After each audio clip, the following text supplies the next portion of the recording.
Este sería el tercer vídeo correspondiente al tema 1 de Introducción de Mecánica de Fluidos del grado de Ingeniería de Automoción.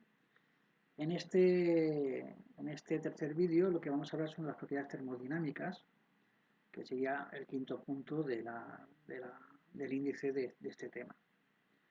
Dentro de lo que son propiedades termodinámicas hablaremos de la densidad, de la presión, de la temperatura, de la energía interna, de la entalpía, de la entropía, de la capacidad calorífica.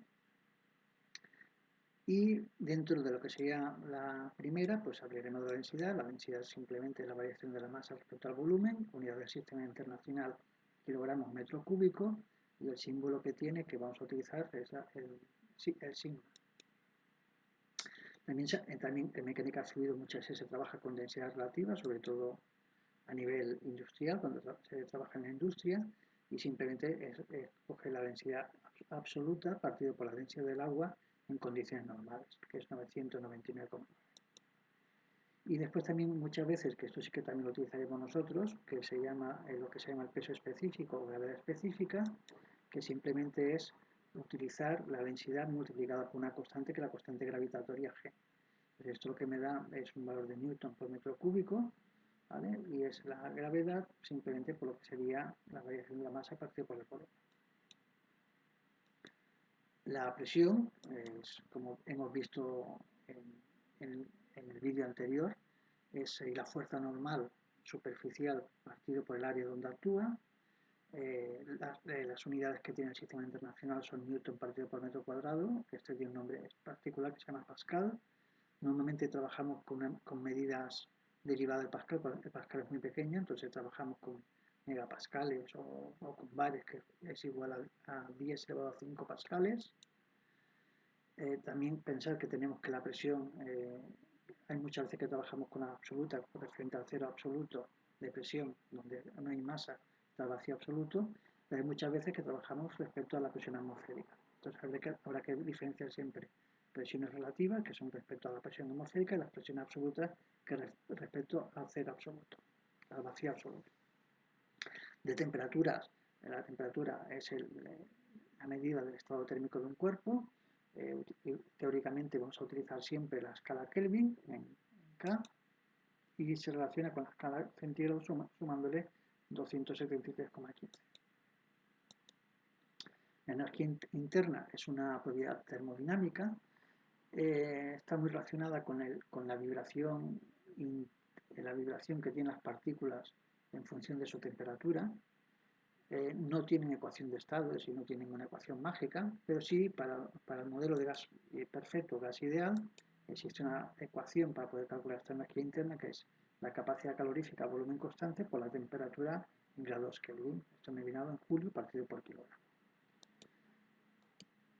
La entalpía, igualmente que la anterior, es una propiedad termodinámica, así que una sustancia para una determinada presión y temperatura tiene exclusivamente un valor de esta propiedad. Tampoco tiene una ecuación de estado que me pueda describir cómo varía en función de la presión y temperatura para las diferentes sustancias que hay en el mundo, en el universo. Pero para un gas perfecto sí que se puede deducir una ecuación, que es la entalpía específica es igual a la capacidad calorífica a presión constante por la temperatura. Esto me venía dado en el sistema internacional por julios partido por kilogramo, ¿vale? Porque es entalpía específica.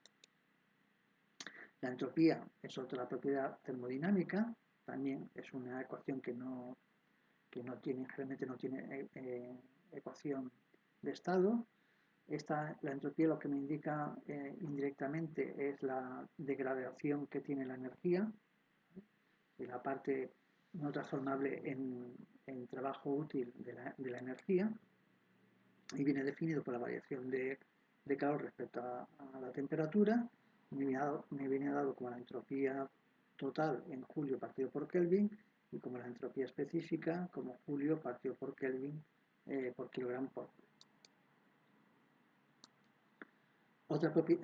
Una propiedad que ya es de transporte de fluido, que ya no es una propiedad termodinámica, sería la conductividad térmica, que está relacionada con el transporte de calor. El coeficiente de viscosidad U, o la viscosidad absoluta U, que está relacionada con la forma de fricción. Y la primera de ellas, la conductividad térmica K, relaciona el transporte de calor en fluidos y líquidos y vino definido por J. de Fourier en el año 1922 a través de lo que se llama la ley de Fourier de transferencia de calor. La extensión Fourier es el mismo de matemáticas que lo habéis oído y, como veis, trabajó muchos campos y también trabajó el tema de transferencia de calor por conducción. Nos dice que el flujo de calor, que serían los vatios partido por metro cuadrado de calor, es decir, la potencia calorífica, que sería Q, que sería la energía por unidad de tiempo, partido por el área, es proporcional al gradiente de temperaturas, la variación de la temperatura en el sentido de las X. Un signo negativo significa que el calor, o el flujo de calor, siempre pasa de más temperatura, de un sistema de más temperatura a un sistema de menos temperatura. Cuando yo coloco una constante proporcionalidad y analizo para diversas sustancias, veo que para cada sustancia esta constante proporcional más o menos es constante. Y entonces lo que indica que la K esta, la constante proporcionalidad que se llama K, es una propiedad de los fluidos o de las sustancias y se denominó conductividad térmica. Esta propiedad varía un poco con la... Bueno, aquí tenemos la ley de Fourier a nivel 3D, a nivel tridimensional, que sería la conductividad térmica por el gradiente de temperaturas, tal como habíamos visto el gradiente en la variación respecto a los diferentes ejes. Y la conductividad térmica pues depende de la estructura microscópica y de la temperatura. La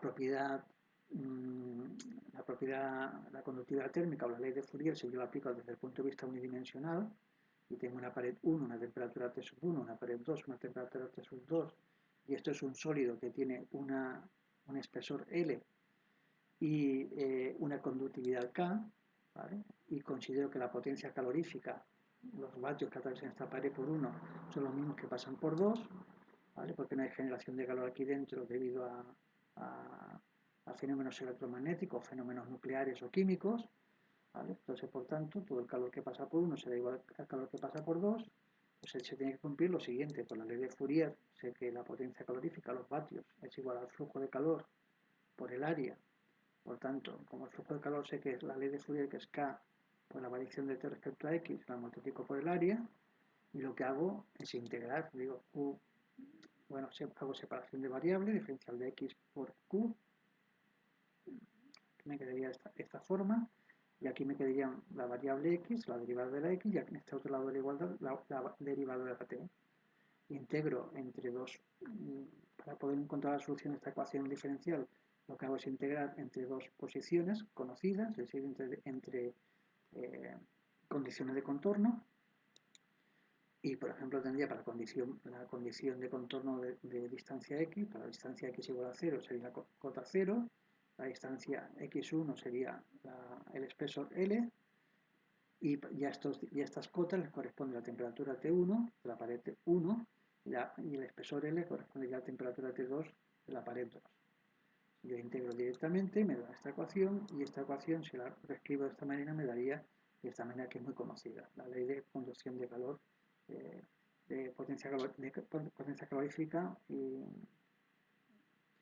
transmitida por conducción.